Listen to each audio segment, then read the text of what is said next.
3월 10일 월요일. 가장 낮은 곳에서 피운 꽃.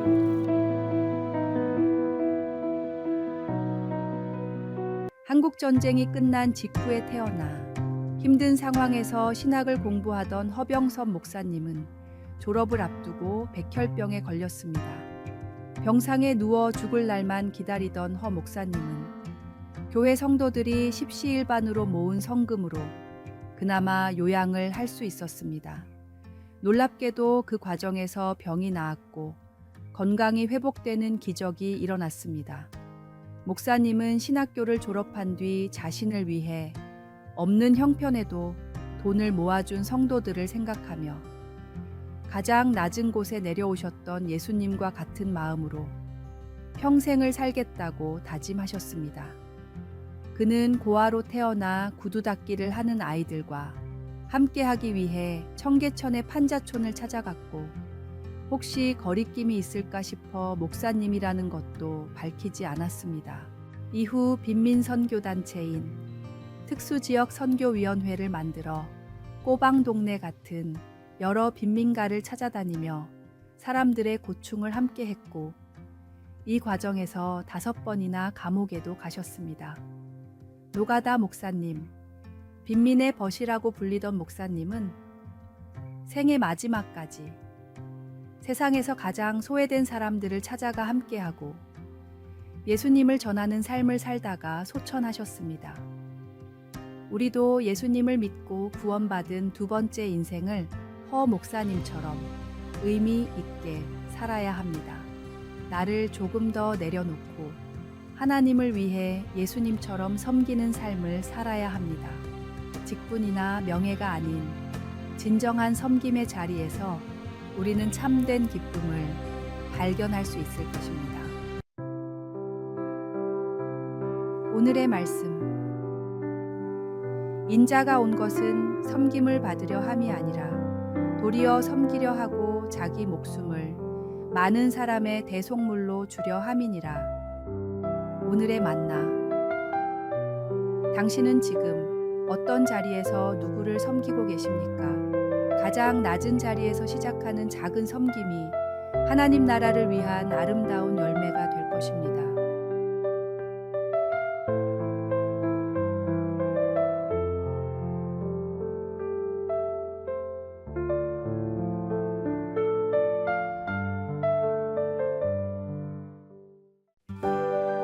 (3월 11일) 화요일. 불평이 부른 비극. 숲속에서 닭과 쥐 그리고 토끼가 함께 살고 있었습니다. 세 동물은 각자 잘할 수 있는 일들을 맡아서 했습니다. 토끼는 요리를 하고 쥐는 물을 길어왔고 닭은 땔감을 모았습니다. 평화로운 생활이 이어지던 어느 날 땔감을 줍는 닭에게 까마귀가 날아와 말했습니다. 바보같이 왜 혼자 가장 힘든 일을 하고 있니? 나라면 땔감을 줍지 않고 편하게 물을 길어올 텐데. 이 말을 들은 닭은 집으로 오자마자 자기 일이 가장 힘들다고 불만을 털어놨습니다.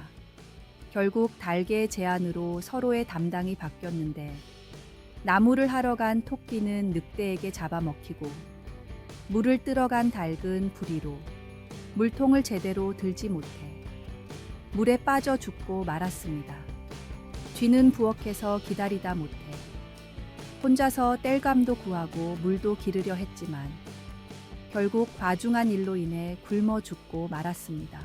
페르시아 사람들은 이 우화를 통해 불평 한마디가 때로는 평지풍파를 일으킨다는 교훈을 가르칩니다.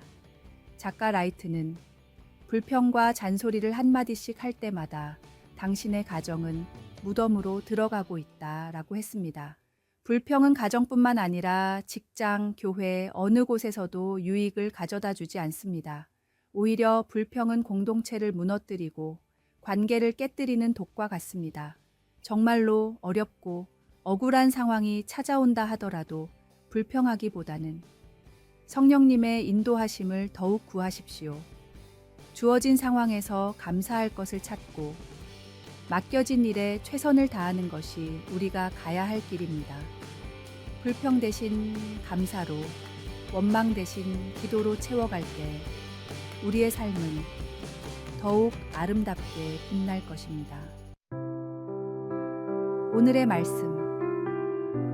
모든 일을 원망과 시비가 없이 하라. 이는 너희가 흠이 없고 순전하여 어그러지고 거스르는 세대 가운데서 하나님의 흠 없는 자녀로 세상에서 그들 가운데 빛들로 나타내며. 오늘의 만나. 오늘 당신의 입술에서는 불평과 감사 중 무엇이 더 많이 나왔습니까?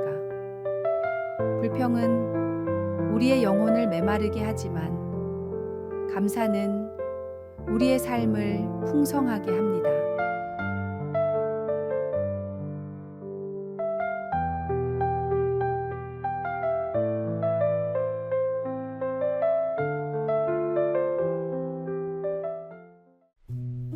(3월 12일) 수요일. 일상의 예배가 된 청년. 한 공장에서 일하는 청년이 있었습니다.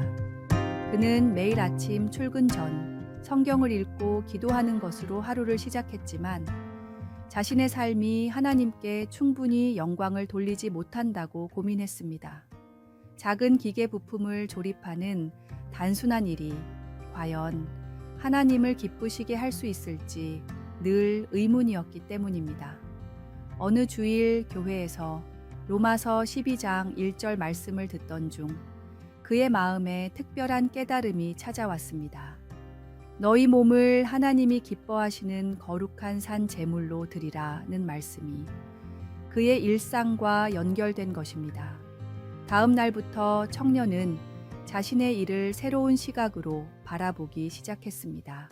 매일 아침 작업복을 입을 때마다 주님, 오늘 하루도 당신께 드리는 예배가 되게 하소서라고 기도했습니다. 그의 작업대는 예배 제단이 되었고 그가 만드는 모든 제품은 정성스러운 예물이 되었습니다. 시간이 흐르자 놀라운 변화가 일어났습니다. 그의 제품은 공장에서 가장 품질이 좋기로 소문이 났고 동료들은 그의 성실함에 감동을 받았습니다. 어떤 이들은 그에게 비결을 물었고 그는 자신의 일이 곧 하나님께 드리는 예배라고 설명했습니다. 점차 그의 작업장은 작은 예배당으로 변모했고 많은 동료들이 그의 삶을 통해 참된 예배의 의미를 깨닫게 되었습니다. 한 사람의 작은 깨달음이 일터 전체를 변화시킨 것입니다. 오늘의 말씀. 그러므로 형제들아, 내가 하나님의 모든 자비하심으로 너희를 권하노니 너희 몸을 하나님이 기뻐하시는 거룩한 산 제물로 드리라. 이는 너희가 드릴 영적 예배니라. 오늘의 만나. 예배는 단순한 의식이 아닌 삶의 전부입니다. 우리의 일상 속 모든 순간이 하나님께 드리는 거룩한 예배가 되어야 합니다.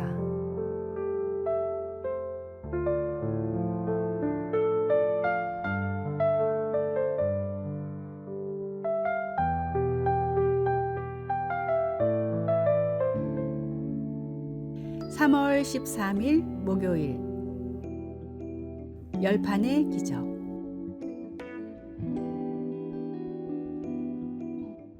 도시에 한 작은 피자 가게 주인이 있었습니다. 그는 매일 같은 자리에서 피자를 만들었지만 손님은 점점 줄어들었습니다. 큰 프랜차이즈들이 들어서면서 가게는 위기를 맞았고 폐업 직전까지 갔습니다. 어느 날 그는 특별한 결심을 했습니다. 하루에 10명의 손님에게만 피자를 팔겠다. 이상한 결정이었습니다. 하지만 그는 매일 아침 일찍부터 가게 앞에 오늘의 피자 10판 한정 판매 라는 팻말을 세웠습니다. 첫날은 아무도 오지 않았고 이웃 상인들은 그를 비웃었습니다. 그는 포기하지 않고 매일 새로운 레시피를 연구했습니다. 실패작은 노숙자들에게 나눠주었고 그들의 솔직한 평가를 들었습니다. 한 달이 지나자 소문이 나기 시작했습니다. 저 가게 피자는 하루 10판만 만드는데 먹어본 사람마다 특별하다더라. 3개월이 지나자 새벽부터 줄을 서는 사람들이 생겼습니다. 6개월이 지나자 SNS에서 미스터리 피자로 유명해졌습니다. 사람들은 오늘은 어떤 피자일까 하는 기대감에 줄을 섰고 맛본 이들은 평생 잊지 못할 맛이라고 했습니다. 그의 비결을 물어보자 그가 웃으며 답했습니다. 매일 10판만 만들겠다고 결심한 건 포기하지 않기 위한 작전이었죠. 100판을 대충 만들 수는 있지만 10판에 모든 정성을 쏟으면 반드시 누군가는 알아준다고 믿었거든요. 제한된 수량이 오히려 저를 완벽에 가깝게 만들었습니다. 오늘의 말씀. 다만 이뿐 아니라 우리가 환난 중에도 즐거워하나니 이는 환난은 인내를, 인내는 연단을, 연단은 소망을 이루는 줄 알미로다. 오늘의 만나. 인내는 결코 멈춰 있는 것이 아닙니다. 한계에 부딪힐 때마다 새로운 길을 찾아내는 지혜이며 그 과정에서 피어나는 희망입니다.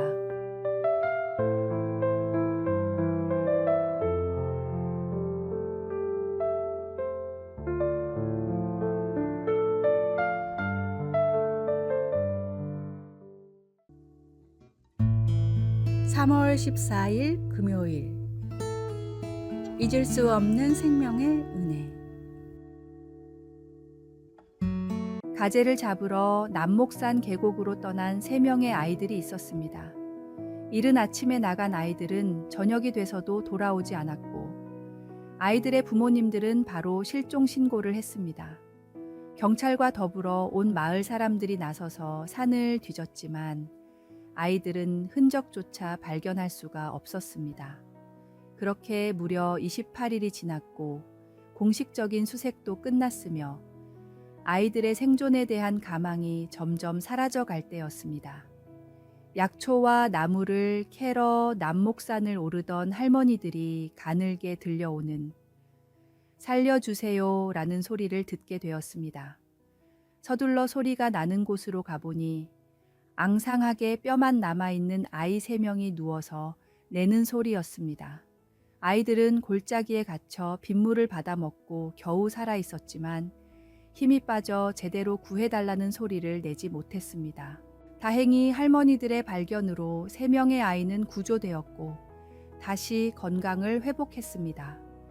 부모님들은 감사의 마음을 담아 큰돈을 들였으나 할머니들은 아이들이 무사한이 됐다며 고사했습니다. 아이들은 할머니들에 대한 은혜를 잊지 않았습니다. 성인이 되어서도 매년 명절마다 찾아가 인사를 드렸고 할머니들이 모두 세상을 떠나실 때까지 한 번도 빠지지 않고 찾아갔습니다. 생명을 구해준 은혜는 절대로 잊을 수가 없기 때문입니다. 우리도 마찬가지입니다.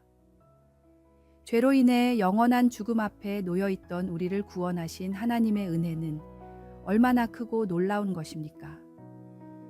내게 베푸신 하나님의 갚을 길 없는 구원의 그 은혜를 기억하며 매 순간 보답하는 삶을 사십시오.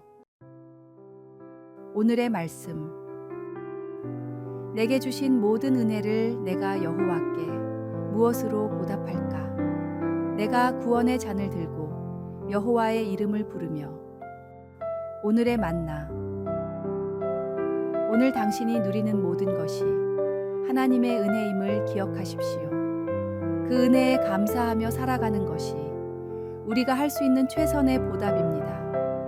구원의 은혜를 잊지 말고 매일 새롭게 감사하십시오.